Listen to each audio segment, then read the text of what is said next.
大家好，我是杰奇，欢迎来到专利洞察。今天要讲的是任天堂带来的回合制战略游戏新玩法专利哦，突破传统同步连线限制，让玩家可以用接力的方式玩同场游戏哦。现在的做法有什么问题呢？比如说一群朋友要一起连线打电动时哦，就所谓即时同步一起玩，大家要同时上线一起连到同一场游戏，像是赛车啦、格斗啦、射击游戏这些节奏很快的，就是用这种模式哦。那如果是回合制战略游戏怎么办？也是可以一起玩啦，当轮到别人操作的时候，你就只能干等，一场游戏可能会拖很久，而且大家都要一直在线上哦，时间难瞧。如果我手机玩更不方便哦，因为用手机玩通常是利用零碎时间，万一有人烂网络，整场直接卡住。那你也可以选择单人故事模式哦，可以自己玩不用等，那就没办法跟朋友互动。来看任天堂怎么解决这个问题哦。创新点一，非即时接力多人协作机制。在回合制战略游戏中啊，你看其他玩家不用同时上线，不用即时对战，也能一起玩同一场战斗，共同完成任务哦。举个例子，假设你玩一款战略游戏哦，每场战斗有10回合，你先操作第一回合和第二回合，然后存下你的游戏进度，系统自动上传这份进度到伺服器，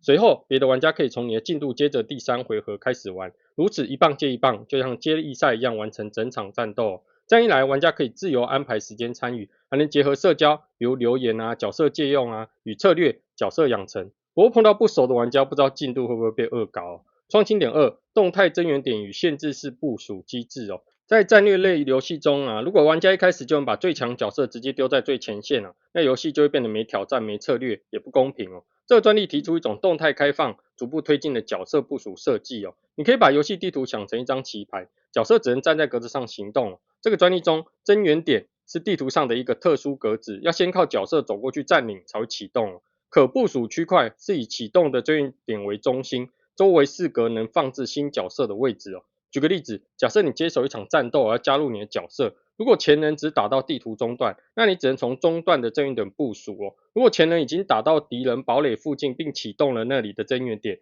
那你就能直接从战线最前方加入作战。如果增援点还没被启动，对不起，你的角色就只能从后方慢慢走过去，而不是瞬间出现在前线了。那为什么要这样设计呢？这设计对战略类游戏而言哦，提供了更多战略层次。例如，你要不要冒险占前线增援点，增加了团队接力的互动性哦。前人启动增援点，后人才能有效出击哦，也让游戏稳中有变，每一场部署方式都不同哦。创新点三，留言与重播机制，增强互动感。在这套系统中啊，但因为玩家已经完成了自己的回合，系统会跳出一个留言选单，提供几句罐头讯息，例如加油，我打开了前线，敌人很强，小心，走右边比较安全，或是交代稳稳打，不要乱搞。玩家可以从中选一则哦，留给下一位接手玩家作为提醒、鼓励或策略建议。系统也会把你每一个移动、攻击、操作记录从重播影片上传到伺服器哦。当下一位玩家来接力这场战斗的时候啊，进入前会看到2个东西，完整的重播影片，就像在看前人的战术影片，